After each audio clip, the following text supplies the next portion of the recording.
बड़ी कृपा करके वो घर में यहाँ वहाँ विचरण कर रहे हैं। कभी कभार देवतागण की परछाई होती, कईयों को डर भी लगता कि कौन है। लोग थे कई बार महाप्रभु छोटे बचपन में ही खेल खेल में उन सबको कभी प्रोत्साहन देने के लिए, कभी हरिनाम बुलवाने के लिए इस प्रकार से परछाई दिखती, कभी देवताओं की और कभी महाप्रभु स्वयं ही अपने घुंघरू की ध्वनि सबको सुनाते। घुंघरू तो पहने नहीं है, परंतु फिर भी उनके चलने की घुंघरू की ध्वनि आ रही है पूरे गोर में।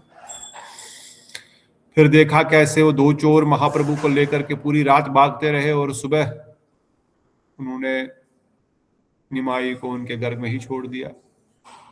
सब लोग, हालत खराब हो गई थी, कहाँ गए कहाँ गए। सची माता तो मूर्छित ही हो गई थी, पर देखे महाप्रभु बड़े हंसते हुए खेल रहे हैं। फिर हमने उस प्रकांड ब्राह्मण मिश्र की कथा सुनी, जिनको महाप्रभु ने अष्टभुजा रूप का दर्शन कराया, जो कि 3 बार भोग लगाए, तीनों बार निमाई आकर के खा गए। और तीसरी बार बहुत देर, बहुत प्रार्थनाओं के बाद, पहली बार, दूसरी बार, फिर विश्व रूप की प्रार्थनाओं के द्वारा उन्होंने तीसरी बार भी बनाया। तब जब सब लोग योग माया के द्वारा सो गए, तब स्वयं श्री सचिनंदन गौर हरि ने उनको कहा, तुम बुला रहे हो और फिर प्रसाद खाने नहीं दे रहे हो। क्योंकि वह शालिग्राम की पूजा भी कर रहे हैं और गोपाल की भी पूजा कर रहे हैं, इसलिए उनको ऐश्वर्य भाव का ही दर्शन दिया, ऐश्वर्य मिश्रित दर्शन दिलाया। और फिर उनको ये भी वार्निंग दी कि किसी को बोलना नहीं तो तुम्हारा भी सर्वनाश हो जाएगा। वो ब्राह्मण वहीं किसी गांव में रुके और रोज महाप्रभु का दर्शन करने आते, पर चुपचाप उनका दर्शन करके, उनकी लीलाएं देख करके उनकी आंखों से अश्रु विसर्जन होता। इस प्रकार से लीलाएं महाप्रभु ने प्रारंभ की, बाल्य लीलाएं। फिर उनकी पढ़ाई की लीला शुरू हुई। एक बार पढ़ने से ही सब, पढ़ना ही क्या, उनको किताब खोलने से ही सब याद हो जाता। फिर कृष्ण की तरह बड़ा कौतूहल करते, जो पंडितगण देवी देवताओं का पूजन करते उनका उपहास उड़ाते, कभी उनका पैर खींचते, कभी गंगा में उनको नीचे से ही मगरमच्छ की तरह पैर पकड़ लेते और खींच लेते अंदर। कन्हैया की तरह बहुत उशृंखल होते, बालिकाओं को बोलते क्यों गंगा माता की पूजा कर रहे हो, अरे मैं हूं ना, मेरी पूजा करो, स्वयं भगवान की पूजा करो, मेरे से विवाह कर लो, मैं ही भगवान हूं। इस प्रकार से अपने ऐश्वर्य लीला, क्योंकि बालक है, योगमाया के प्रभाव से अपनी ऐश्वर्य लीला भी, भगवत लीला प्रकट भी कर रहे हैं और साथ ही छुपा भी रहे हैं। तब उनके पिताजी बहुत गुस्सा होकर के उनको जब ढूंढने गए गंगा किनारे, तो दोस्तों ने पीछे के रास्ते से उनको घर भेज दिया। बोले वो तो कभी आए ही नहीं। उसके बाद हमने विश्वरूप का चरित्र सुना, कितने गंभीर, कितने सरल और कितने सीधे, और कितने वह अपने अध्ययन में, भजन में ही केवल निमग्न रहते। पढ़ाई में अद्वैताचार्य के घर में जाते, वहां पढ़ाई करते, और घर आके फिर अपने विष्णु अपने मंदिर में ही बैठे रहते, वही नाम जप अध्ययन करते, किसी से कोई बात नहीं करना। माता पिता ने सोचा इनका विवाह कर देना चाहिए, ये तो बहुत अधिक गंभीर हो रहे हैं, शास्त्र भक्ति मार्ग में विवाह करने से ठीक हो जाएगा। जब विश्वरूप सुने ये सब ऐसा प्लान कर रहे हैं, तो विश्वरूप ने संन्यास लेना का निश्चय लिया और संन्यास लेकर के घर से चले गए। फिर विस्तार से हमने सुना कैसे महाप्रभु ने माता पिता को संभाला। छोटे बालक है, फिर भी विश्वरूप ने भी उनको सिखाया, बताया था। ऑल्दो महाप्रभु को भी बड़ा विरह हुआ अपने बड़े भाई का, परंतु सबने समझाया कि अभी आप ही माता पिता को संभालो। और तब जगन्नाथ मिश्र ने कहा कि अब इसकी पढ़ाई बंद करा देते हैं, ये विश्वरूप से भी अधिक विद्वान है और बुद्धिमान है, अगर इसने पढ़ाई उसकी तरह की ये भी चला जाएगा, इसलिए इसकी पढ़ाई बंद कर दो। तो महाप्रभु की पढ़ाई बंद कर दी गई। अब महाप्रभु घर में ही रहते हैं। अब और निचाई निमाई निरंतर खेलता रहता है बस। परंतु वो भी शिक्षा दे रहे हैं कि अगर पढ़ाई नहीं कराओगे तो कैसे बच्चे उशृंखल हो जाते हैं। इसलिए कभी किसी के घर में जाकर के तोड़ फोड़ करते, कभी किसी के घर में जाकर के हल्ला गुल्ला करते। तो इस प्रकार से कृष्ण की उन लीलाओं को भी करते। और एक बार तो गोबर पे जो जूठी मटकियां फेंकी थी उस पे ही बैठ गए, और फिर वह एक प्रकार से मायावाद फिलॉसफी का वर्णन कर रहे हैं कि हम भी ब्रह्म है, ये भी ब्रह्म है, सभी ब्रह्म है, जूठा उठा कुछ नहीं, सब तो एक ही है। तब माता ने उनको डांट फटकार के थप्पड़ मार के नीचे उतरो, फिर सिखाया, शिक्षा दिया। और सबने कहा देखो घर में रखोगे बच्चे को तो ये तो कभी ऐसी ही बातें करेगा, इसलिए इनको स्कूल भेजो, चिंता मत करो, इनको पढ़ने दो। और फिर उनको पढ़ाई के लिए भेज दिया गया। महाप्रभु फिर से बड़े आनंद से पढ़ाई करते, मित्रों के साथ खेलते कूदते, और इस प्रकार से उनका बाल्यकाल का जो समय है आगे बढ़ता गया। बड़े विद्वान, बड़े निपुण समस्त शास्त्रों में, कोई उनके साथ शास्त्रार्थ करने में संभव नहीं, क्योंकि स्वयं भगवान है, कोई साधारण तो नहीं है। और फिर अष्टम अध्याय में प्रारंभ होता है उनका यज्ञोपवीत संस्कार आदि, और ये सब कथाएं जो हम आज अध्ययन करेंगे। कुछ और छूट गया अभी तक की समरी में, किसी को अगर याद हो एनी इंपॉर्टेंट पॉइंट इन 7 अध्यायों का? नहीं तो आगे बढ़ेंगे। करके जय जय कृपा सिंधु श्री गौर सुंदर, जय सची जगन्नाथ ग्रह शशिधर। कृपा सिंधु श्री गौर सुंदर आपकी जय हो सची जगन्नाथ ग्रह के चंद्र आपकी जय हो, जय हो। जय जय नित्यानंद स्वरूपेर प्राण, जय जय संकीर्तन धर्मेर निदान। श्री नित्यानंद स्वरूप के प्राण आपकी जय हो, जय हो। संकीर्तन धर्म के आधार आपकी जय हो, जय हो। आगे वर्णन कर रहे हैं। भक्त गोष्ठी सहित गौरांग, जय जय सुनीला चैतन्य कथा भक्ति लाभ है। भक्त गोष्ठी सहित उन श्री गौरांग देव की जय हो, जिनकी कथा को सुनने से भक्ति प्राप्त होती है।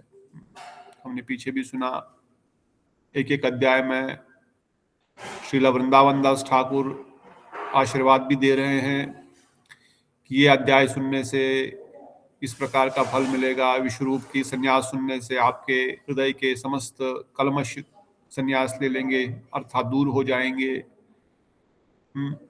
बाल्य लीला सुनने से उशृंखलता ठीक हो जाएगी। महाप्रभु का जो आगे के अध्याय में प्रेम भक्ति की प्राप्ति होगी। इस प्रकार से एक एक अध्याय के द्वारा आशीर्वाद वचन भी दे रहे हैं, और यहाँ पर भी वर्णन कर रहे हैं कि भक्त गोष्ठी सहित उन गौरंग देव की जय हो, जिनकी कथा को सुनने से भक्ति प्राप्त होती। इस कथा को सुनने से क्या होगा? भक्ति की प्राप्ति होगी। श्रीमन महाप्रभु श्री जगन्नाथ के घर इस प्रकार निगूढ़ भाव से विराजमान है कि उनका कोई भी नहीं पहचान रहा है, कोई भी उनको पहचान नहीं रहा है। बाल्य क्रीड़ा नाम से जितने भी क्रीड़ाएं पृथ्वी पर विद्यमान है, वे सब क्रीड़ाएं प्रभु ने की, उनका वर्णन कौन कर सकता है? अर्थात सभी बालकों की जो क्रीड़ाएं करते हैं उस प्रकार से वो भी क्रीड़ा कर रहे हैं, खेल रहे हैं, कौन उनका वर्णन करेगा? इतनी सारी क्रीड़ाएं, दिन भर खेलते हैं, स्कूल जाते हैं। ये सब लीलाएं वेद द्वारा सब पुराणों में व्यक्त होंगी, जिनको कुछ समय पश्चात सभी भाग्यवान जन श्रवण करेंगे। वेद शब्द से विष्णु, श्रुति, अम्न्य, छंद, ब्रह्म और निगम, पुराण शब्द से अष्टादश पुराण, 20 उपपुराण एवं इतिहास समूह। छन अवतारी गौर सुंदर की कथा प्राय समस्त पुराणों में ही न्यूनाधिक वर्णन होने पर भी वह स्पष्ट रूप से वर्णित नहीं हुई है। वैष्णव के हृदय में ही विष्णु का अधिष्ठान है। वैष्णव के मुख से ही भगवान श्री विष्णु की वाणी निर्गत होती है। पुराण आदि की व्याख्या में वैष्णव आचार्यों के मुख से श्री गौर सुंदर के अद्भुत चरित्र की कथा प्रकाशित होगी। वेद शास्त्र महाभूत भगवान श्री विष्णु के ही निश्वासित रूप से सुने जाते हैं। वह वेद भगवत कर्ता श्री व्यासदेव ही कलयुग में श्री भगवत के भिन्न श्री चैतन्य भागवत के रचयिता श्री वृंदावन दास ठाकुर, इसलिए चैतन्य भागवत के संबंध में कृष्णदास कविराज गोस्वामी प्रभु लिखते हैं, मनुष्य रचिते नारे छे ग्रंथ धन्य वृंदावन दास मुखे वक्ता श्री चैतन्य। वृंदावन वेद वेद वेद द्वारा व्यक्तित्व भैया, यह बाष्ट पद योग प्रयोग वेद शास्त्र के यतम का बाधक नहीं है। भिन्न मनवांतर में विभिन्न युगों के प्रारंभ में भगवान श्री नारायण अपने सेवावर ब्रह्मा के हृदय में वेद व्यक्त करके श्री व्यासों के द्वारा अपने वैकुंठ नाम रूप गुण लीला का प्रचार करते हैं। प्रभुपाद जी वर्णन करते हैं किस प्रकार से अलग अलग युगों में अलग अलग मंत्रों में अलग अलग व्यास आते हैं। वेद व्यास एक ही नहीं है, हर मन मंत्र में वेद व्यास आते हैं और उनके हृदय में उन लीलाओं को प्रकाशित करके फिर वो ग्रंथ लिखते हैं। उसी प्रकार चैतन्य लीला व्यास वृंदावन दास, चैतन्य लीला के वेद व्यास वृंदावन दास ठाकुर है। और वृंदावन दास ठाकुर वर्णन करते हैं आगे भी वेद पुराणों में इनकी लीलाओं का वर्णन है। तो प्रभुपाद जी कहते हैं ज्यादा तो महाप्रभु तो छन्न अवतार है, वो तो हिडन अवतार है, सब तो उनको जानते नहीं, सबके लिए तो वो है नहीं। और वेद पुराणों में वर्णन है पर थोड़ा थोड़ा कहीं कहीं छोटा छोटा छुप छुप करके। तो फिर कैसे बता रहे हैं वेद पुराण में वर्णन होगा? बोलते हैं जो हमारे आगे आचार्य आएंगे, कृष्णदास कविराज गोस्वामी आदि आचार्य गण, रूप गोस्वामी, सनातन गोस्वामी, ये उनके जीवन चरित्र का वर्णन करेंगे, ये उनकी लीलाओं का वर्णन कर उनके मनोभिष्ट को स्थापित करेंगे। इसलिए वर्णन करते हैं वेदव्यास काली एक ही नहीं है, ये सभी वेदव्यास ही है। वृंदावन दास ठाकुर भी वेदव्यास है, इवन कृष्णदास कविराज गोस्वामी भी, लोचनदास ठाकुर भी, भक्ति विनोद ठाकुर भी। इन्होंने महाप्रभु की लीलाओं को आगे आगे विस्तार में वर्णन किया है, इसलिए आगे और भी विस्तार से होगा। मैंने संक्षेप में उनके बाल्य लीलाओं का वर्णन किया। इस प्रकार गौरचंद्र के बाल्य रस में विभोर थे, तभी उनके यज्ञोपवीत का समय आ पहुंचा। अब बाल्य रस में खेल रहे हैं, अब यज्ञोपवीत का समय आ गया, अर्थात अब वो पोंगड़ अवस्था में आने वाले हैं। इसलिए अब उनका यज्ञोपवीत संस्कार का समय आ गया है। वर्णन कर रहे हैं पुत्र के यज्ञ सूत्र देने के अवसर पर श्री मिश्रवर सब बंधु बांधव को अपने घर पर बुलाकर लाए, सभी को बुलाया, सबको इनवाइट किया। स्त्रियां जय जयकार करती हुई कृष्ण गुण गाने लगी और नटगन मृदंग शहनाई वंशी आदि वाद बजाने लगे। विप्रगण वेद पाठ और बाटगण स्तुति गान करने लगे। इस प्रकार सची ग्रह मैं मानो आज साक्षात आनंद ने ही अवतार लिया है। श्री गौर सुंदर यज्ञ दूत धारण करेंगे एवं ऐसे समय में समस्त शुभ योग आकर सची देवी के घर में उपस्थित हो गए। अब चैतन्य महाप्रभु सचिनंदन गौर हरि का यज्ञोपवीत संस्कार हो रहा है, जनेऊ संस्कार हो रहा है, उसके उपलक्ष्य में वर्णन कर रहे हैं कैसे सभी लोग वहां पर आए हैं, सभी मित्रवर, सभी रिश्तेदार गण आए हैं, वहां पर मृदंग वाद्य आदि यंत्र बज रहे हैं और सारे ग्रह भी अपने अपने स्थानों पर एकदम परफेक्ट बैठ गए हैं। शुभ मास, शुभ दिन एवं शुभ मुहूर्त में श्री गौरांग हरि ने यज्ञ सूत्र धारण किया। ऐसा शुभ मास कहीं नहीं था, परफेक्ट सारे ग्रह नक्षत्र अपने अपने स्थानों पर। उन्होंने अब यज्ञोपवीत धारण किया, अर्थात उनका यज्ञोपवीत संस्कार हो गया। श्री अंग पर मनोहर यज्ञ सूत्र शोभा दे रहा था। इस प्रकार समूह रूप से श्री शेष ने उनके क्लेवर का वेचन कर लिया था। कैसे लग रहे हैं? जैसे शेषनाग जिनके ऊपर हमेशा विराजमान है, जो उनकी हमेशा सेवा में लगे रहते हैं, ऐसा लग रहा है शेषनाग ने उनके शरीर को क्लेवर कर लिया, उनके शरीर को आनंद प्रदान कर रहे हैं, उनके शरीर का शोभा बढ़ा रहे हैं, उनका आभूषण बन रहे हैं। प्रभु गौर सुंदर आज वामन रूप हुए, जिनके दर्शन करके सबको परमानंद प्राप्त हुआ। वामन रूप मतलब भिक्षा लेने के लिए डंडा हाथ में लिया, पात्र हाथ में लिया और बाल सर मुंडा लिए और वह वामन भगवान के जैसे दिख रहे हैं, छोटे से बालक। स्वयं वामन देव का रूप धारण किया। प्रभु के अपूर्व ब्रह्म तेज का दर्शन करके कोई भी व्यक्ति उनके प्रति मनुष्य बुद्धि नहीं कर रहा था। श्री गौर सुंदर ने हाथ में दंड और कंधे पर झोला लेकर समस्त सेवकों के घर भिक्षा की। सभी घर घर जाके भिक्षा, जैसे हम लोग ब्राह्मण दीक्षा लेते हैं और फिर घर सबको भिक्षा मांगते हैं, वैसे महाप्रभु घर घर जाके भिक्षा कर रहे हैं और वो फिर पंडित जी को देना होता है। सब नारियां यथाशक्ति प्रभु के झोली में भिक्षा दे देकर आनंदित हो रही है और हंस रही है। उनको दर्शन ऐसा हो रहा, कोई मान ही नहीं सकता ये कोई बालक है। इतना सुंदर उनका स्वरूप, सर मुंडा हुआ है, यज्ञोपवीत धारण किया हुआ है, गले में वस्त्र धारण किए हैं, पीत वस्त्र धारण किए, हाथ में कमंडल है, डंडा है, और जो भी देख रहा लग रहा साक्षात वामन देव स्वयं भगवान ही विराजमान है। इसलिए कोई मान ही नहीं रहा कि भगवान नहीं, इसलिए उनको देख करके मोहित हो रहे हैं, हंस रहे हैं और उनको दक्षिणा दे रहे हैं। ब्राह्मणी, रुद्रानी और मुनि वर्ग की सब पतिव्रता स्त्रियों ने द्विज पत्नियों के रूप धारण कर लिया था। जो ब्राह्मणियां है, जो रुद्रानी है पार्वती देवी, और जो मुनि वर्ग जो देवताओं के लोक में मुनि लोग रहते हैं उनकी पत्नियां, इन सबों ने ब्राह्मण पत्नी का रूप धारण कर लिया। कौन कहां से आया, किसको किसने इन्विटेशन दिया, कोई जानता नहीं। अरे कौन आए हैं, कहां से आए हैं? देवता देव लोगों के मुनि ऋषि मुनियों की पत्नियां भी वहां पर साधारण औरतों की तरह अपना वेश धारण करके बैठी हुई और महाप्रभु का यज्ञोपवीत संस्कार देख रही है, स्वयं भगवान का संस्कार देख रही है, उनको भिक्षा दे रही है। प्रभु के वामन स्वरूप का दर्शन करके सभी आनंदित हो रही थी और उनकी झोली में भिक्षा देकर हंस रही थी, देकर हंस रही थी। मतलब आनंद आ रहा है, हंस इसलिए रहे। प्रभु के श्री वामन रूप की लीला की, उनके ये सब लीलाएं जीवों के उद्धार के लिए हैं। ऐसी लीला क्यों कर रहे हैं? जीवों के उद्धार करने के लिए। श्री वामन रूपी श्री गौरचंद्र की जय हो हे प्रभु, आपके युगल चरण कमल मेरे हृदय में सदा विराजमान रहे, आप मुझे यही वरदान दीजिए। वृंदावन दास ठाकुर प्रार्थना करते हैं, आपके वामन रूप का जो दर्शन मैं कर रहा हूँ, जो उनका गुणगान कर रहा हूँ, उसकी जय हो। जो प्रभु के यज्ञ सूत्र ग्रहण की कथा को सुनेगा उनको श्री चैतन्य चंद्र के चरणों की प्राप्ति होगी। बोलो सच्चिनंदन गौर हरि की जय। केवल इस यज्ञोपवीत के 20-30 श्लोकों को सुनने मात्र से ही क्या मिलेगा? क्या मिलेगा बताओ? उनके चरणों की प्राप्ति होगी, गौर सुंदर के चरणों की प्राप्ति। अब क्या चाहिए फिर? महाप्रभु की चरणों की प्राप्ति हो गई। वृंदावन दास ठाकुर जी ने आशीर्वाद दिया। आगे क्या हो रहा है बता रहे हैं इस प्रकार। वैकुंठ नायक श्री गौर सुंदर सची माता के घर में वेद निगूढ़ अनेक प्रकार की क्रीड़ाएं कर रहे हैं। यद्यपि घर में सभी शास्त्रों का तात्पर्य श्री गौर प्रभु ने भले प्रकार से समझ लिया था, फिर भी उनकी इच्छा गोष्ठी के बीच पढ़ने की हुई।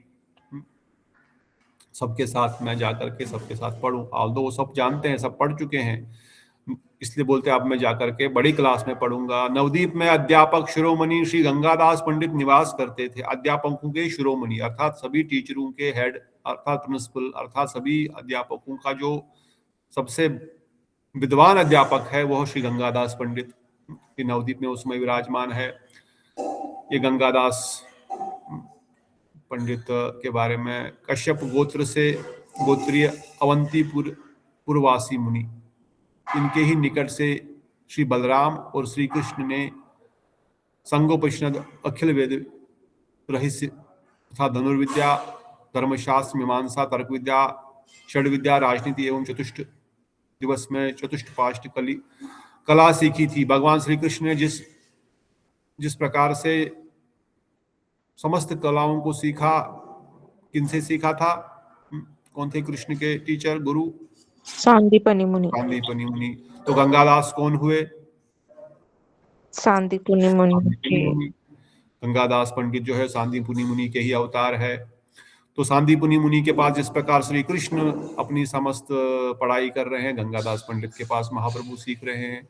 वे व्याकरण शास्त्र के एकांत तत्व पंडित थे, जिनके निकट प्रभु ने पढ़ने की इच्छा प्रकट की। पुत्र के गूढ़ अभिप्राय को समझकर मिश्रवर उन्हें साथ लेकर गंगादास पंडित के घर पधारे। मिश्र को देखकर गंगादास पंडित उनके सम्मान में उठ खड़े हुए और आलिंगन कर उन्हें अपने ही आसन पर बिठा लिया।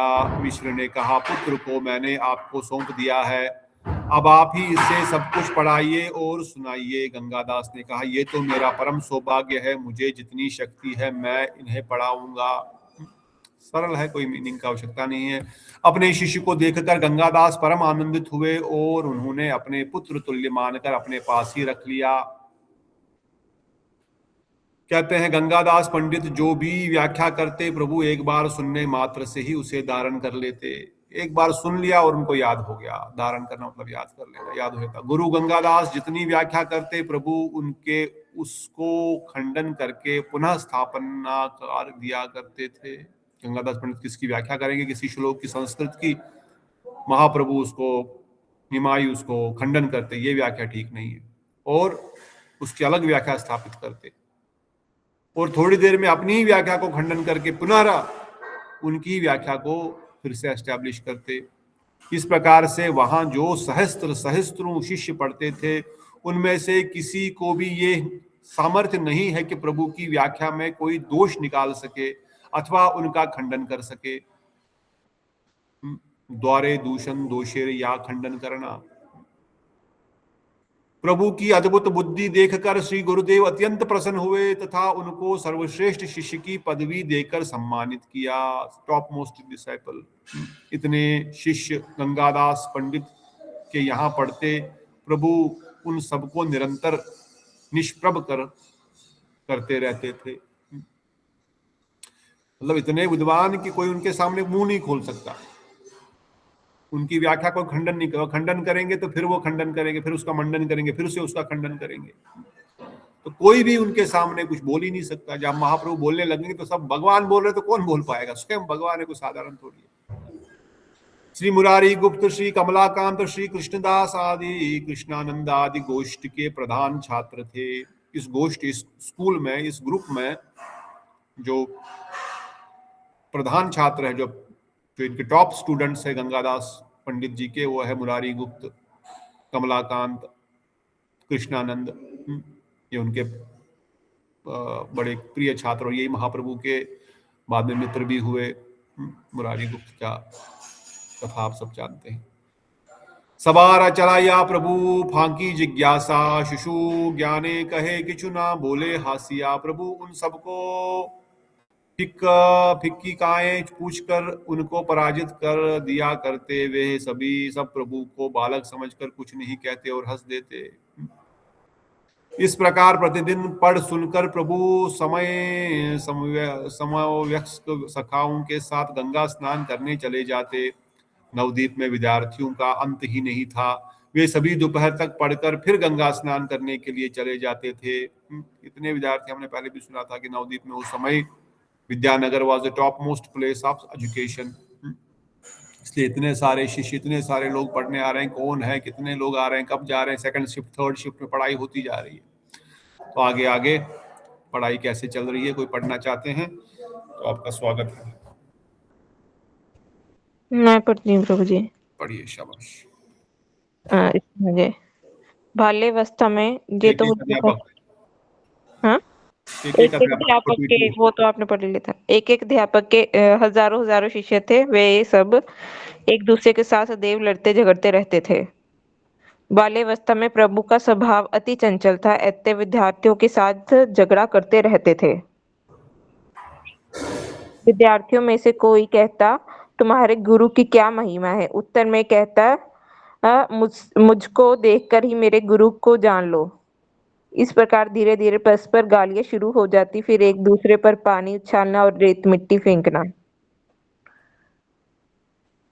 कोई किसी के शरीर पर कीचड़ फेंक कर मारता, फिर जो जिसके हाथ लगता वह उस पर धुनाई कर देता।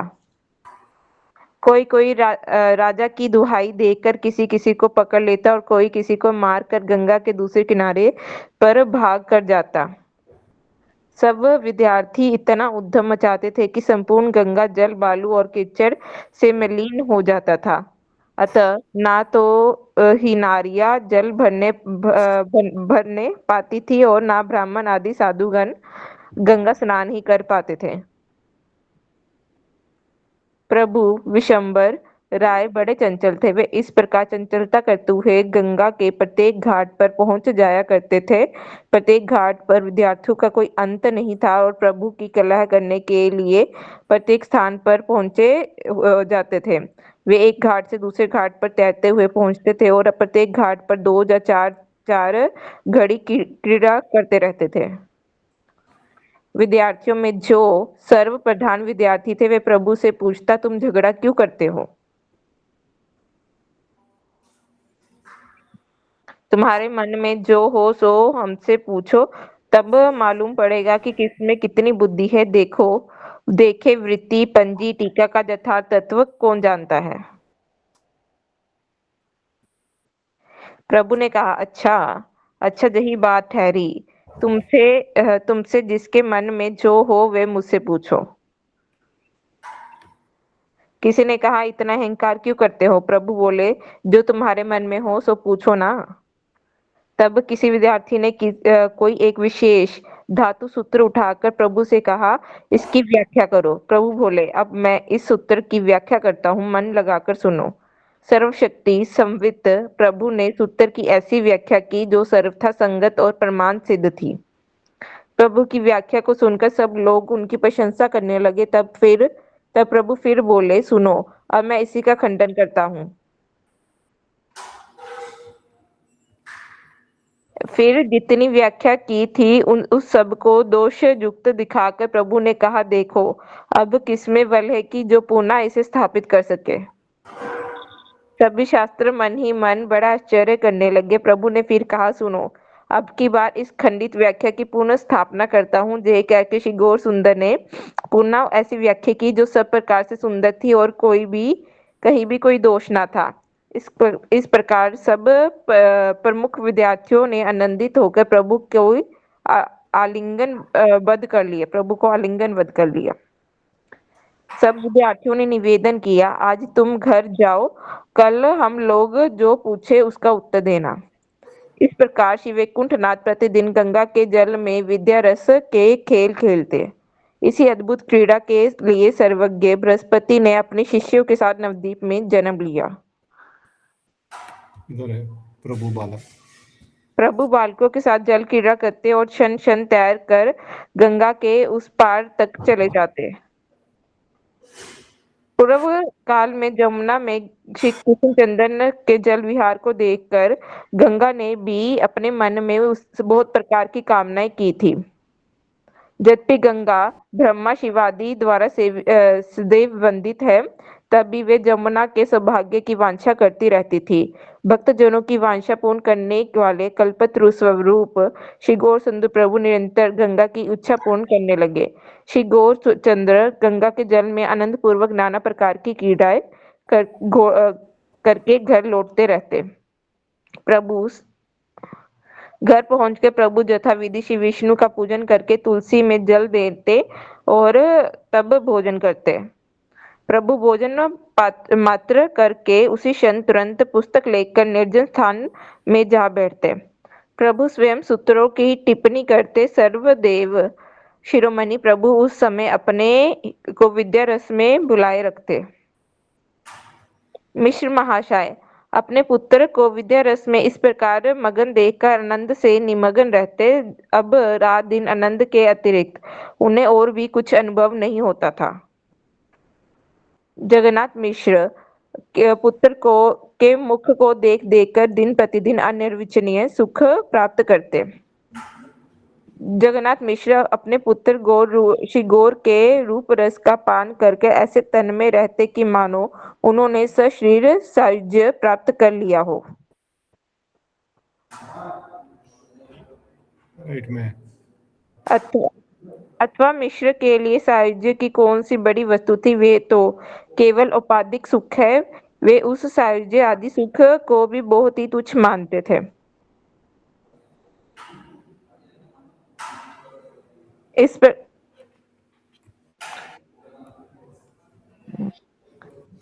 जगन्नाथ मिश्र के श्री चरणों में अनेकानेक नमस्कार है, जिनके जहाँ अनंत ब्रह्मांड श्री गौर प्रभु पुत्र रूप में विराजमान है। इस प्रकार मिश्रचंद्र पुत्र को देख देख कर निरंतर आनंद के समुद्र में निमज्जित रहते। कामदेव के भी रूप को जीतने वाले वे प्रभु महारूपवान हैं। उनके अंग प्रत्यंग में अतुलित अद्भुत लावण्य विद्यमान है। ये देखकर मिश्र चंद्र मन ही मन चिंता करने लगे कि कहीं ऐसा ना हो कोई डाकिनी अथवा दानवादी पुत्र के ऊपर अपने प्रभाव का विस्तार कर दे। इस डर से मिश्र ने पुत्र को श्री कृष्ण के पास समर्पित कर दिया। प्रभु श्री गौरचंद्र आड़ में खड़े होकर ये सब सुनकर हंसने लगते। मिश्र ने कहा, हे कृष्ण, आप सबकी रक्षा करने वाले हो, हमारे पुत्र पर भी शुभ दृष्टि रखना। जो आपके श्री चरण कमलों का स्मरण करता है, उनके घर में विघ्न कभी नहीं आता। आपके स्मृति विहीन जो पाप स्थान है, वहाँ वहाँ डायन भूत प्रेतों के निवास स्थान होते हैं। तात्पर्य पढ़ लो। भूत प्रेत कहाँ रहते हैं? विष्णु स्मृति विहीन स्थान ही पाप स्थान नाम से अभिहित है। वे ही स्थान निकृष्ट योनि प्राप्त भूत प्रेत डाकिनी आदि के निवास स्थान होते हैं। भगवत भक्त ही देवता स्वरूप है। उनके भगवत मूर्ति स्मृति पूर्ण निवास स्थल ही पुण्य में स्थान रूप से परिज्ञात है तथा नाम में माधवता। ये तो संस्कृतियाँ, बाकी तो संस्कृति है प्रभु जी। भयंकरी बाल घातनी पूतना कंस द्वारा प्रेरित होकर ग्राम ग्राम में शिशु हत्या करती हुई बढ़ रही है। जे सुनकर श्री कृष्ण के निमित्त शंका कुलचित राजा परीक्षित को अभय प्रदान करने वाले श्री सुखदेव कह रहे हैं,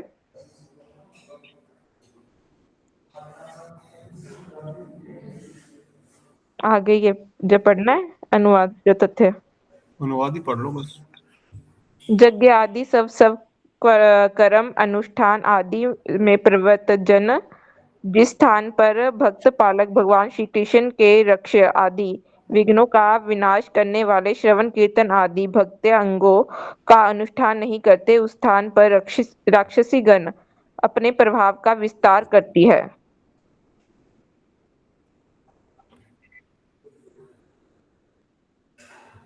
डायरेक्टली 88 से 89। ओके। हे प्रभु, मैं आपका दास हूँ, जो कुछ मेरा है वे सब वस्तुतः आपका ही है, अतः आप ही उसकी रक्षा कीजिए। इसलिए जितने भी विघ्न या संकट है वे मेरे पुत्र के निकट कभी ना आए।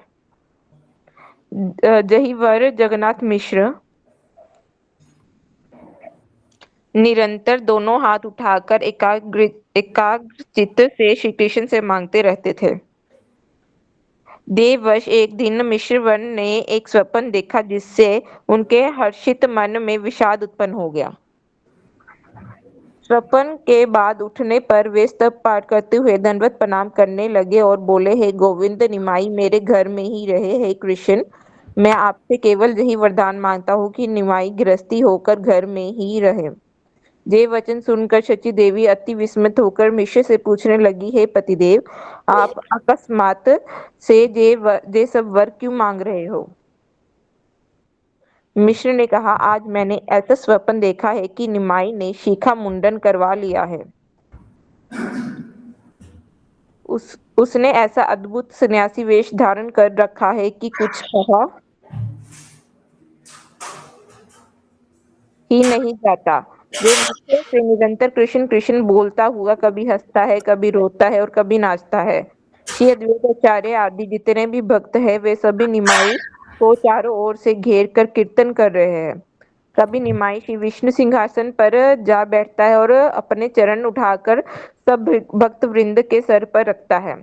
उस समय ब्रह्मा, शिव और श्री शेष कभी सभी श्री सच्चिदानंद का जय जयकार करते हुए गा रहे हैं। महान आनंद के साथ चारों ओर सब स्तुति कर रहे हैं। ये देखकर मेरे मुख से भय के कारण तो एक वाक्य भी स्फुरित नहीं हुआ। फिर कुछ देर के बाद मैंने देखा निमाई कोटि कोटि लोगों को साथ लेकर नगर नगर में नृत्य करता हुआ विचरण कर रहा है। लाखों करोड़ों लोग निमाई के पीछे चल रहे हैं और वे सब लोग मिलकर ब्रह्मांड को स्पर्श करने वाली ध्वनि के साथ श्री हरि कीर्तन कर रहे हैं। चारों ओर से केवल निमाई की स्तुति ही सुनाई में आई और अंत में देखा कि सब भक्तों के साथ वे श्री नीलाचल धाम को जा रहे हैं। इस स्वप्न को देखकर मैं बड़ा चिंतित हो रहा हूँ। कहीं ऐसा ना हो कि संसार से विरक्त होकर पुत्र घर छोड़कर चला जाए। श्री सच्ची देवी ने कहा, हे गोसाई, जे तो आपने स्वप्न देखा है, इसलिए चिंता मत कीजिए, निमाई घर में ही रहेगा। निमाई पोथी के अतिरिक्त और कोई काम जानता ही नहीं। आजकल तो विद्या रस ही उसका धर्म सर्वस्व बना हुआ है। इसी तरह परम उद्धार वे दोनों जन पुत्र स्नेह के कारण नाना प्रकार की बातें करते रहते थे। इस प्रकार से हम सुन रहे हैं किस प्रकार से सचिनंदन पढ़ाई में बड़े ही विद्वान हैं और कैसे सबको हरा रहे हैं। और ऐसा इसलिए भी कर रहे हैं क्योंकि बाकी जितने भी पंडित गण हैं वह अपने पढ़ाई के विद्या के अहंकार में मत हुए हैं। इसलिए सचिनंदन गौरहरि पहले उनकी उस अहंकार का, उस विद्या के मत को खंडन कर रहे हैं। इससे महाप्रभु ये स्थापित कर रहे हैं कि वो कितने विद्वान हैं।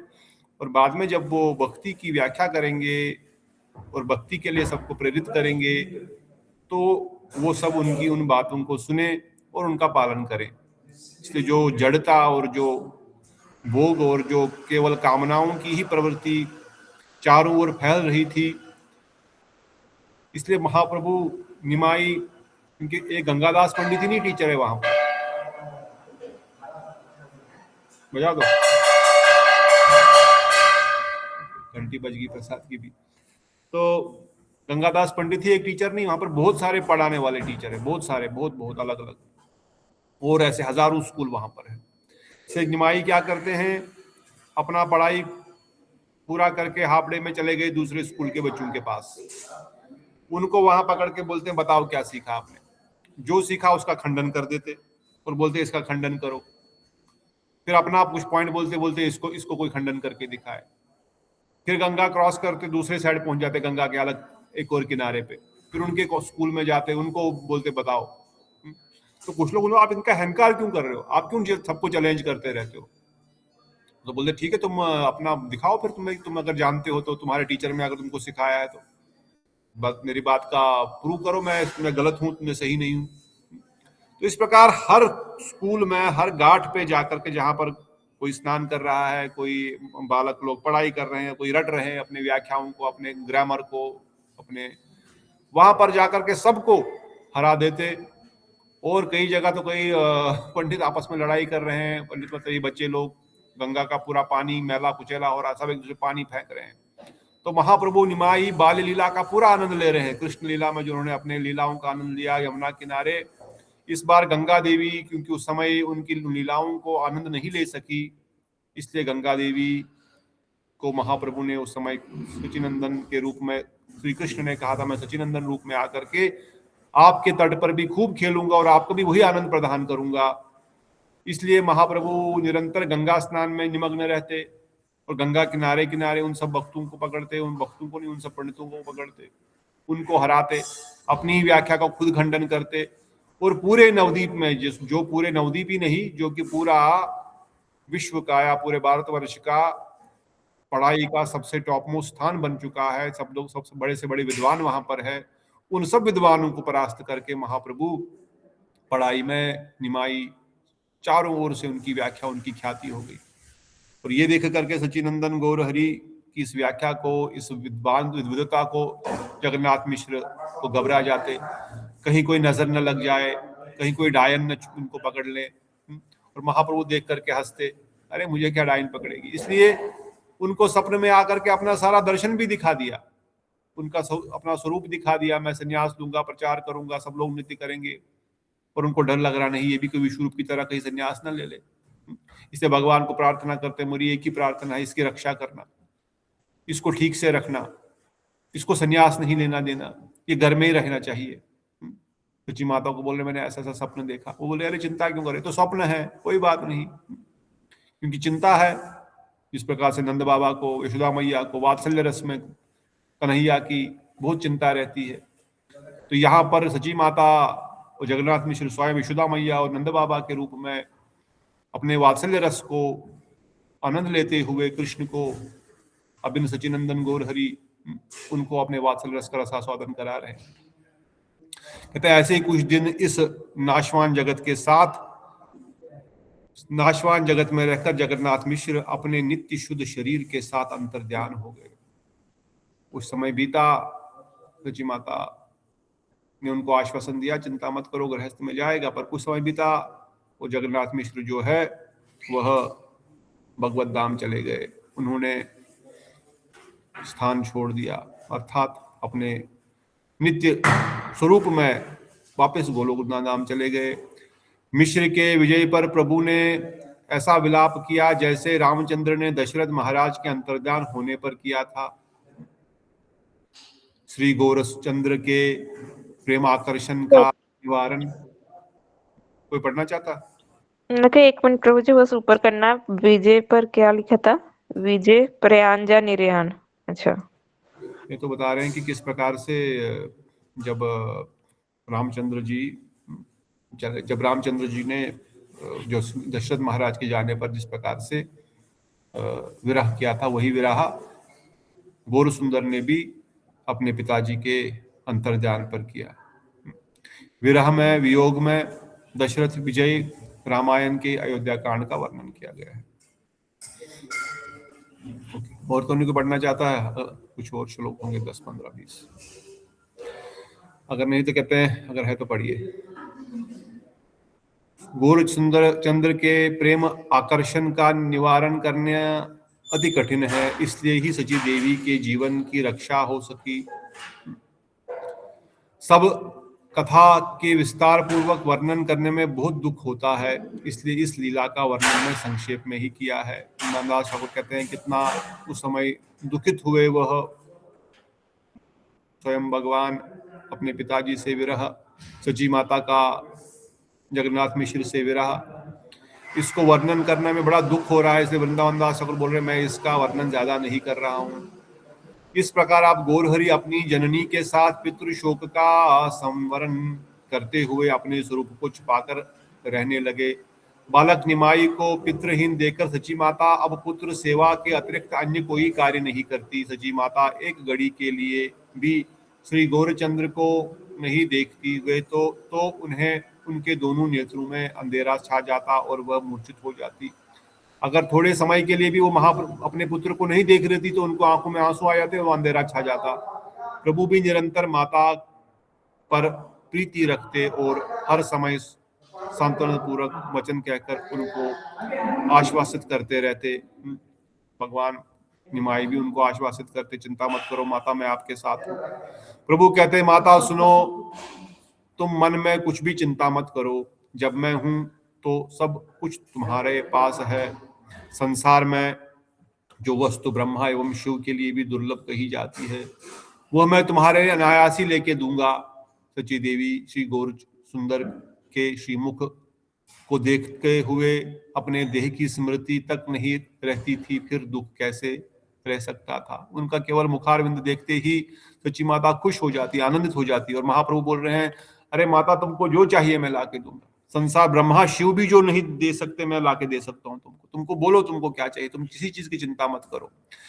और माता उनको उनके मुखारविंद को देख करके ही आनंदित हो जाती, किसी और वस्तु की आवश्यकता ही क्या है। जिन प्रभु के स्मरण करने मात्र से सभी कामनाएं पूर्ण हो जाती है, वे प्रभु ही जिनके पुत्र रूप में विद्वान है, उनके शरीर में फिर दुख कैसे हो सकता है। प्रभु ने अपनी जननी को तो आनंद स्वरूप ही कर दिया था। इस प्रकार श्री वैकुंठनाथ नवदीप में ब्राह्मण बालक के रूप में स्वानुभव सुख में मगन होकर विराजमान है। स्वानुभव खुद ही अनुभव कर रहे हैं, खुद ही अपनी ही लीलाओं में सुख के आनंद ले रहे हैं। सची माता भी और गौर सुंदर भगवान भी, वैकुंठनाथ श्री गौर सुंदर। यद्यपि घर में दरिद्रा मात्र ही प्रकाशित थी, किंतु प्रभु माता के प्रति महामहेश्वर की भांति आज्ञा करते। घर में गरीबी है, इतने धन नहीं है, पर महाप्रभु क्या बोलते, घर में कुछ है कि नहीं, इस बात का कोई विचार प्रभु नहीं करते थे। यदि इच्छित वस्तु चाहने पर भी उन्हें नहीं मिलती तो फिर कुशल नहीं था। नहीं है घर में वस्तु तो मुझे फिर बड़ा गुस्सा करते। उसी क्षण में घर द्वार सब तोड़ फोड़ कर फेंक देते। ऐसे करने से अपनी ही हानि हो रही है, इस बात को भी नहीं समझ पाते। बाल लीला में तब भी विश्वम्बर जिस समय जो वस्तु मांगते, सची माता देवी पुत्र स्नेह के कारण वही वस्तु उसी समय नाना प्रयत्न करके ला देती।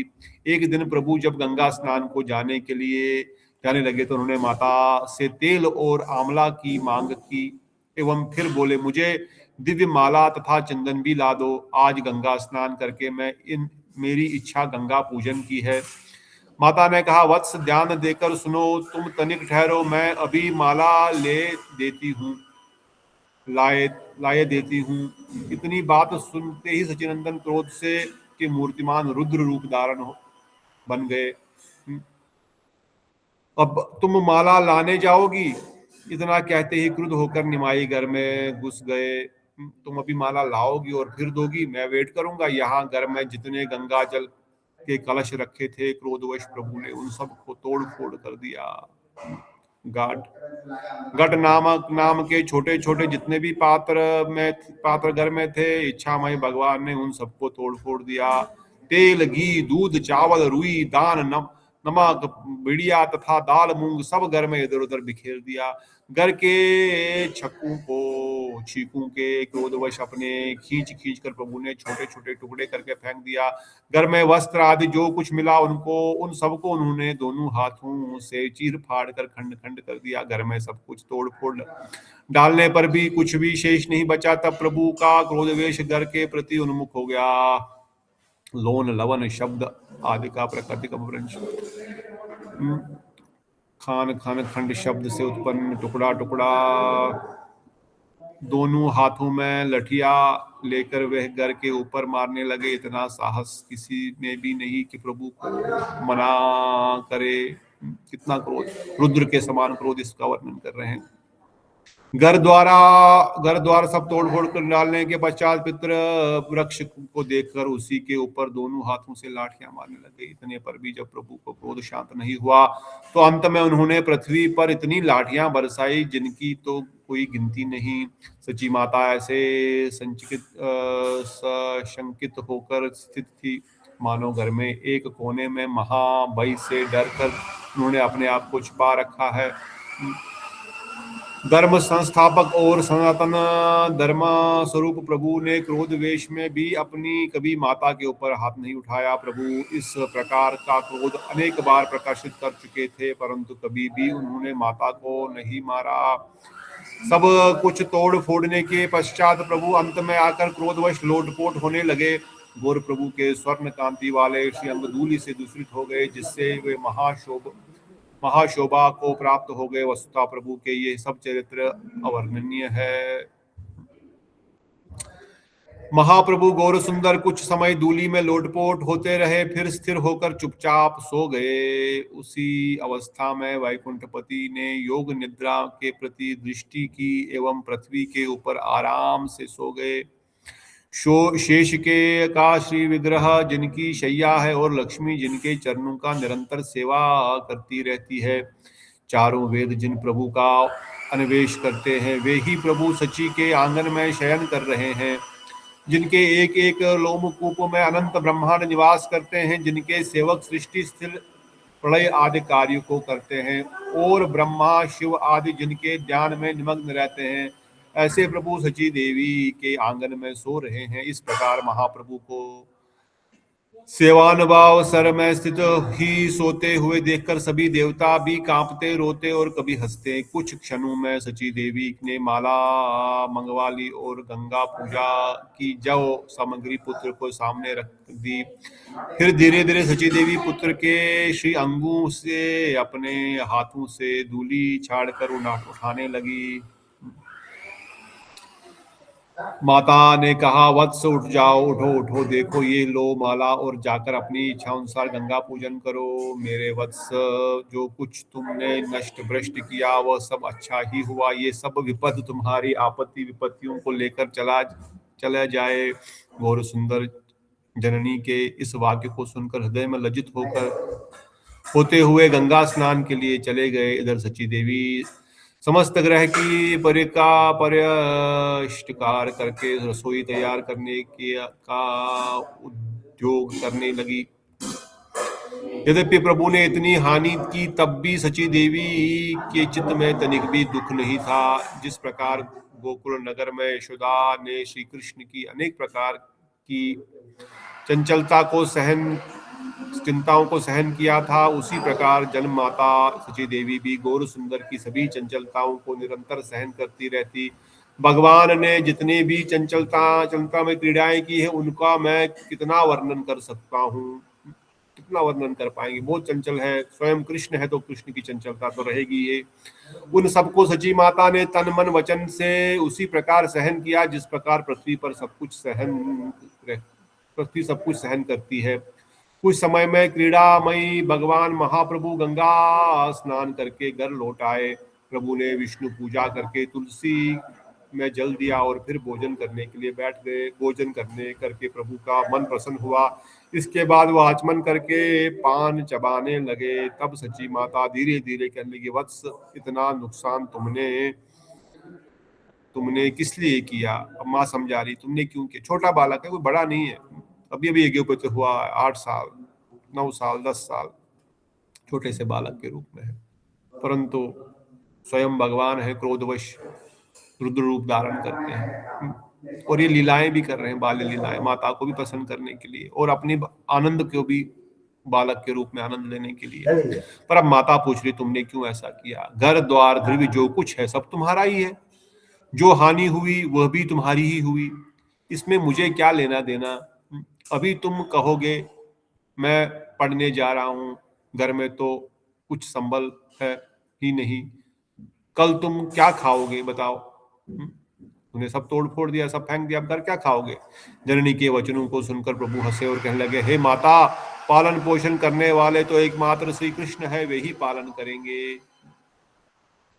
इतना कहकर सरस्वती प्रभु हाथ में पुस्तक लेकर पढ़ने के लिए चले गए। वहां कुछ समय तक प्रसन्न चित्त से विद्या रस का आस्वादन करके महाप्रभु संध्या के समय गंगा तट पर पहुंच गए। कुछ देर गंगा तट पर ठहरकर प्रभु फिर अपने घर लौट आए। वहां उन्होंने माता को पुकार कर एकांत में बुलाया और 2 तोला दिव्य सोना उनके हाथ में दे रख दिया।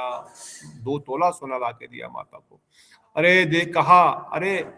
कहा देखो माता, श्री कृष्ण ने ये संबल दिया है, सब इसको तुड़वा कर घर में सब खर्च चलाओ। इतना कहकर महाप्रभु तो शयन के लिए चले गए, परंतु माता परम विस्मित होकर मन ही मन विचार करने लगी, यह बार बार सोना कहाँ से ले आता है? ऐसा न हो कि कोई पीछे कोई विपत्ति उठ खड़ी होए। महाप्रभु सोना लाके देते हैं माता को, कभी 2 तोला कभी 3 तोला। माता बोली, ये कहाँ से बार बार सोना लेके आता है? पहले तो तोड़ फोड़ कर दिया, अपना वो रुद्र रूप धारण दिखाया, फिर शाम को आए पढ़ाई वढ़ाई करके तो माता को 2 तोला सोना हाथ में लाके दे दिया। माता को लग रही है कहीं से क्या कुछ गड़बड़ तो नहीं कर रहा। माता सोचने लगी कि जब जब मैं घर में अर्थाभाव होता है तब तब हर बार इसी प्रकार से सोना ले आता है। पता नहीं किससे उधार लाता है अथवा कोई सिद्धि जानता है, किस प्रकार से किसका सोना कैसे ले आता है, कैसे लाता है सोना? कोई सिद्धि जानता है, कोई उधार लेता है, कहाँ से लाता है? अरे लक्ष्मीपति है, सोने की क्या कमी है, सरस्वतीपति है। सची माता अतीव सुसरला एवं परम उधार थी।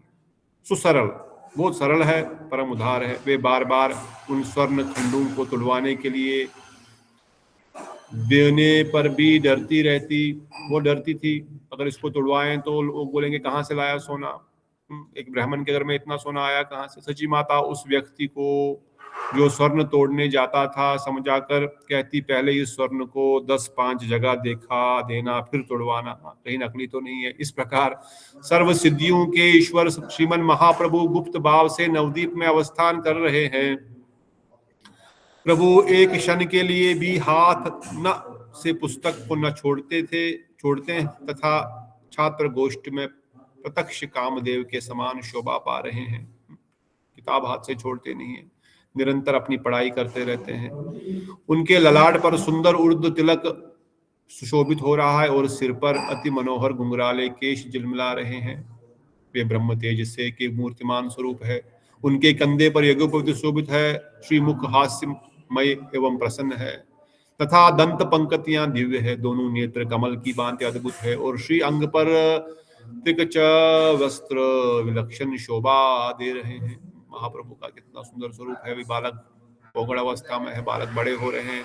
गौर सुंदर की कोई भी देखता वो उन्हें एक टक देखता ही रह जाता। ऐसा कोई व्यक्ति नहीं था जो उनको दर्शन कर धन्य धन्य कहकर उन पर बलिहारी होते हुए नहीं हो जाता। कोई ऐसा है ही नहीं जो उनको धन्य धन्य नहीं कह रहा है। महाश्रीमन महाप्रभु ऐसी अद्भुत व्याख्या करते, उनके गुरुजी भी सुनकर परम आनंदित हो जाते। श्री गुरुदेव के स्वयं हाथ पकड़कर निमाई को समस्त छात्रों के मध्य में सर्वप्रधान रूप से बिठाया करते थे। गुरुजी ने कहा, वत्स तुम इस प्रकार मन लगाकर पढ़ो, मैं दृढ़ता पूर्वक कहता हूं तुम एक दिन भट्टाचार्य बनोगे, अर्थात समस्त भट्टों के आचार्य, समस्त पंडितों के पंडित, उसको भट्टाचार्य बोलते हैं। प्रभु ने कहा, गुरुदेव जिसको आपका आशीर्वाद मिल जाता है उसके लिए भट्टाचार्य का पद कौन सा दुर्लभ वस्तु है। यदि श्री गौर सुंदर किसी भी विद्यार्थी से कोई भी प्रश्न करते तो ऐसा कोई भी विद्यार्थी न था जो उनके प्रश्न का उत्तर दे सके। महाप्रभु पहले तो स्वयं किसी का सूत्र की स्थापना किया करते हैं और फिर स्वयं ही अपनी स्थापित व्याख्या को खंडन करते। हमने पहले सुना, यदि कोई छात्र किसी प्रकार भी किसी सूत्र की स्थापना नहीं कर पाता तब प्रभु स्वयं ही व्याख्या की स्थापना सुचारू रूप से कर देते। कोई नहीं कर पाता, महाप्रभु खुद करते थे। क्या स्नान करते समय, क्या भोजन करते समय, क्या पर्यटन के समय, सर्वदा ही शास्त्र चर्चा के अतिरिक्त प्रभु का और कोई दूसरा कार्य नहीं था। इस प्रकार ठाकुर विद्यारस का निमग्न थे। संसार के दीन दोष के कारण उन्होंने अपने स्वरूप को प्रकाशित नहीं किया था। केवल पढ़ाई कर रहे हैं, अपने जो असली स्वरूप को नहीं दिखा रहे। उस समय सारा संसार हरिभक्ति विहीन था। सर्वत्र कुसंग और अस्तपथ गमन के अतिरिक्त और कुछ नहीं था। सब जगह असत पथ है, सब लोग भोग विलास में निमग्न है। लोग नाना प्रकार के पुत्र आदि के महोत्सव किया करते, उनके अपने गृहस्थी के अतिरिक्त और कुछ सूझता ही नहीं। अपने घर में बस खाओ पियो ऐश करो मौज करो, यही था सब कुछ। अपना घर में आनंद है, संसार क्या कर रहा है, समाज क्या करना है, भक्ति क्या है, भजन क्या है, अध्यात्म क्या, कुछ पता नहीं। सब लोग मिथ्या सुख में ही मनोवेश देखकर वैष्णव जन भी मन में बड़ा दुख पाते थे। वैष्णव जन बड़ा दुख होता था। वे सब भक्त जन कृष्ण कृष्ण कहते हुए क्रंदन करते और प्रार्थना करते, हे नारायण इन सब जीवों पर कृपा करो। तो इस प्रकार से विद्यारस प्रारंभ हो रहा है। आगे सचिनंदन गौर हरि किस प्रकार की लीलाएं करेंगे वो हम आगे आगे सुनेंगे। इस अध्याय में 5 ही श्लोक, चलो खत्म कर लेते हैं इस अध्याय को, यहाँ पर फिर विराम देंगे। जिस नर शरीर को पाने के लिए देवता भी सदा कामना करते रहते हैं, इनका वही नर शरीर मिथ्या सुख विहार में व्यर्थ हो रहा है। सब लोग सोचते भाई इतना दुर्लभ मनुष्य शरीर मिला है, देवताओं को भी जो दुष्कर है, पर ये उसको व्यर्थ कर रहे हैं। वे लोग श्री कृष्ण भक्ति प्रद, श्री कृष्ण यात्रा, श्री कृष्ण महोत्सव और पर्व आदि कुछ नहीं करते, केवल विवाह आदि कर्मों में ही आनंद प्राप्त करते। कोई जन्माष्टमी मनाता नहीं, कोई कृष्ण रामनवमी में कोई रुचि नहीं। अपने बच्चों का बर्थडे है, उसमें बड़ा पैसा खर्चा करेंगे, उड़ाएंगे, मौज मस्ती करेंगे। ठाकुर जी की सेवा के लिए बोलेंगे, देंगे 1 रुपया नहीं देंगे। वैष्णव के घर पे बुलाओ तो 50,000 बार सोचेंगे, अरे खर्चा ना हो जाए, क्या करेंगे, कैसे करेंगे। वैष्णव भक्ति से कोई लेना देना नहीं है। और अपना घूमना फिरना होगा, पैसे खर्चा करना होगा, कपड़े लाने होंगे, गाड़ी लाना हो, बंगला लाना, खाना जाना होगा, होटल जाना होगा, तब कुछ नहीं सोचेंगे। जो आजकल भी समाज में है, वैष्णव सेवा, संकीर्तन, हम बोलते हैं हाउस प्रोग्राम करो, सब लोग हाउस प्रोग्राम करो, किसी को रुचि नहीं। जबरदस्ती अभी वैष्णव लोग खुद ही जाते हैं, घर नॉक करते करते, हम आपके घर में आना चाहते हैं, 2 मिनट अंदर आने देंगे क्या? हाँ जी आइए, ये हमारा ओर से आपको पुस्तक, यहाँ प्रसाद मंदिर से आपको। तो महाप्रभु के समय ऐसी हालत हो गई है, सब लोग केवल अपने पुत्र परिवार घर संसार में ही आनंद ले रहे हैं। तो हे प्रभु, सब जीव आपके ही है, इनकी रक्षा भी आप ही करें, हम लोग क्या करें, आप तो सबके पिता है। तब नवदीपवासी ऐसे प्रार्थना करते रहते हैं, हम लोग क्या करेंगे, हमारा कोई सुनता नहीं है, आप कृपा करो। इस प्रकार भक्तजन सब जीवों का कुशल कामना करते हुए श्री कृष्ण चंद्र का मंगल यश चिंता एवं गान करते रहते। श्री कृष्ण चैतन्य और नित्यानंद चांद जिनके जीवन है, वे वृंदावन दास ठाकुर उनके युगल चरणों की में उनकी महिमा का गान कर रहे हैं। इति गौड़ीय भाष्य में अष्टम अध्याय। इस प्रकार से अष्टम अध्याय यहाँ पे पूर्ण हुआ। महाप्रभु की बाल्य लीला खत्म होने के बाद उनकी पोगण लीला अर्थात उनके विद्याविलास की लीला को हमने विस्तार से सुना। उनके पिताजी कैसे चले गए, कैसे उनको सपने में ऑलरेडी दर्शन दे ही दिया, बता ही दिया मेरा फ्यूचर प्लान क्या है, मैं कैसे क्या करने वाला हूं। उनको दर्शन भी कराया, परंतु वो समझ नहीं पाए क्योंकि वात्सल्य रस में हैं। और फिर कैसे माता सरस्वती के वह पति है, स्वामी है, इसलिए कोई उनके सामने कुछ बोल नहीं सकता। लक्ष्मी देवी के स्वामी है लक्ष्मी, इसलिए निरंतर उनके पास सोना ही सोना आ जाता है। इस प्रकार से इन सब चीजों को दिखा रहे हैं, पर साथ ही साथ छुपा रहे हैं, क्योंकि लोग कभी पहचान नहीं पाएंगे ये कौन है। अभी वो उनका खंडन करते, मंडन करते अपने क्रोध के द्वारा भी। अरे इतना क्रोध करता है, बहुत खतरनाक है, इनके सामने कौन जाएगा, डरा हुए हैं। इतना विद्वान है तो भी इनके सामने कौन जाएगा। इस प्रकार से ये लीलाएं करते हुए सबको आनंद भी प्रदान करते हैं, उनको खंडन भी करते हैं, ताकि वो भक्ति की व्याख्या को आगे स्थापित कर सके। अब इस अध्याय में नित्यानंद प्रभु का इंट्रोडक्शन होगा। नित्यानंद प्रभु के 12 वर्ष की आयु तक श्री कृष्ण रस राम वामन आदि अवतारों की लीला अभिन्न पूर्वक क्रीड़ा एवं उसके बाद 20 वर्ष की आयु तक तीर्थ भ्रमण वृत्तांत आदि वर्णित हुआ है। अब थोड़ा सा नित्यानंद प्रभु का हम गुणगान सुनेंगे कल। आज हम यहीं पे रुकेंगे। कोई प्रश्न है, कोई और कमेंट है किसी का, कोई कुछ बताना चाहते हैं तो हार्दिक स्वागत है। अच्छा, आधे भक्त तो चले गए हैं। अगर कोई प्रश्न नहीं है तो सचिनंदन गौर हरि हम सब पर कृपा करें। स्वयं श्री हरि भगवान वैकुंठनाथ अनंत कोटि ब्रह्मानंदक लक्ष्मीपति सरस्वतीपति, ये लीलाएं साधारण मनुष्य के समझने के भी थोड़ा बाहर ही है। इसलिए कई बार हम डिस्कस करते हैं कि रामलीला फिर भी समझना आसान है क्योंकि मर्यादा है, सब नियम है। कृष्ण लीला और भी कठिन है और महाप्रभु लीला तो उससे भी कठिन समझना है, परंतु उनकी कृपा से ही उनकी लीलाओं को हम हृदय में धारण कर पाए, समझ पाए और उनके अहेतु कृपा को हम प्राप्त कर पाए। अन्यथा एक तो बड़े ही छन्न अवतार है, इसलिए उनको समझना कठिन भी है। और वो अपने भगवान कहते हैं भक्ता भी जानती, कृष्ण भगवत गीता में कहते हैं भक्ति मुझे जान सकते हैं। और भक्ति की परिकाष्ठा प्रेम का स्वरूप, प्रेम अभिन्न महाप्रभु को तो किस प्रकार का भक्त समझ सकता है, ये हम खुद ही अगर विचार करेंगे तो थोड़ा सा हमको विचार आएगा। इसलिए सब कोई उनको भगवान समझेंगे, मानेंगे, दिस इज नॉट पॉसिबल। ये केवल उन लोगों के लिए है जिन पे उनकी बहुत बहुत बहुत कृपा, जिनकी कृपा की बाढ़ आ चुकी है, उसमें डूब चुके हैं, उन्हीं के लिए महाप्रभु स्वयं भगवान रूप है और उन्हीं को ही इन लीलाओं को समझ पाएंगे, जीवन में धारण कर पाएंगे। तो इस प्रकार आपने सुना, परसों भी सेमिनार चल रहा था गौड़िया माधव संप्रदाय का। बहुत लोग वहां पर भी मुझे महाराज आके बोले, अरे somebody said Mahaprabhu is Narad मुनि। मैंने बोला आपने टमाटर फेंकना था उसके सर पर, पत्थर मारना था। लेने मजाक में बोला। हमारे संप्रदाय गौड़ीय संप्रदाय आचार्य महाप्रभु नहीं है, हमारे संप्रदाय आचार्य रूप गोस्वामी है, महाप्रभु स्वयं भगवान है। परंतु कौन समझ पाएगा? जिस संप्रदाय को हमने स्वीकार किया उसके ही फॉलोवर्स मधुर संप्रदाय ही नहीं समझ पाएंगे तो वल्लभ संप्रदाय के क्या समझेंगे? तो वल्लभ संप्रदाय का स्पीकर ऐसा बोला, कोई बोलेंगे गौड़ीय वैष्णव के संप्रदाय से। महाप्रभु की लीलाओं को समझना कोई साधारण नहीं है। बहुत कृपा होने के बाद, अहेतु कृपा होने के बाद, ऑल्दो शास्त्रों में बुरे बुरे प्रमाण, बरबर के प्रमाण दिए गए, बरबर के प्रमाण दिए गए शास्त्र, कोई कमी नहीं है शास्त्र।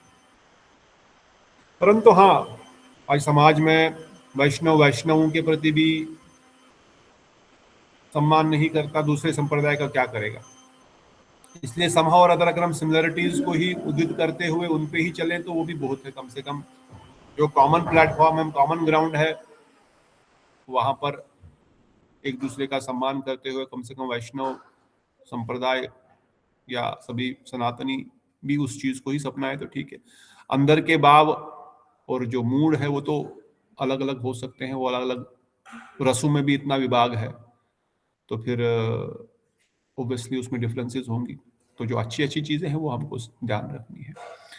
परंतु एक विचार तो है कि महाप्रभु को समझना, महाप्रभु की लीलाओं को समझना उनकी कृपा के अतिरिक्त संभव नहीं है। इसलिए वृंदावन दास ठाकुर हम पर कुछ कृपा करेंगे, इन लीलाओं को हम समझ पाएंगे, हृदय में धारण कर पाएंगे, तभी सचिनंदन गौर हरि की कृपा प्राप्त होगी, प्रेम भक्ति की प्राप्ति होगी। इसलिए निरंतर इस चैतन्य भागवत, चैतन्य चरितामृत ग्रंथ को हम रसपान करें, ताकि हम समझ पाएं कि महाप्रभु कैसी कैसी लीलाएं की और किस प्रकार से उन लीलाओं के द्वारा वह स्थापित हो रहा है कि वो स्वयं भगवान ही है, कोई दूसरे नहीं है। ये वचनों के साथ यहाँ पर विराम। आज की सभा को, कल मंदिर में बड़ा प्रोग्राम है, सब सन्यासीगण आए हुए हैं और कल भी फीस्ट है, बढ़िया प्रसाद है, सब लोग आएंगे। और तथा कल भी गुरुदेव का थोड़ा सा गुणगान होगा, जो भक्त नहीं कर पाए उनको कल भी मौका दिया जाएगा गुरुदेव का पुष्पांजलि करने के लिए। आप सबका स्वागत है। इन्हीं वचनों के साथ बोलो सचिनंदन गौर हरि की जय। नित्यानंद महावदन्नाय परम दयाल परम कृपाल कली पावन अवतारी सचिनंदन गौर हरि की जय। जय सचिनंदन गौर हरि की जय। श्री राधा गोविंद गोपीनाथ मदन मोहन ललिता विशाखा जो की जय। की जय। श्री प्रभुपाद की जय। श्री गुरु महाराज की जय। हरि गौर हरे कृष्ण दंडवत प्रणाम प्रभु जी, हरे कृष्णा। दंडवत प्रणाम। श्याम सुंदर प्रभु दंडवत प्रणाम। चंद्रमोहन प्रभु दंडवत प्रणाम। धीर कृष्ण प्रभु दंडवत। विनोद कुमार प्रभु जी दंडवत प्रणाम। समर्थ प्रभु, सुमन प्रभु, चंद्रमोहन प्रभु, बिटा दीदी, निता दीदी, सकले चरणों दंडवत प्रणाम। गौर प्रेमानंदे हरि हरि बोल। जय जय श्री सबको मिले श्री वृंदावन धाम।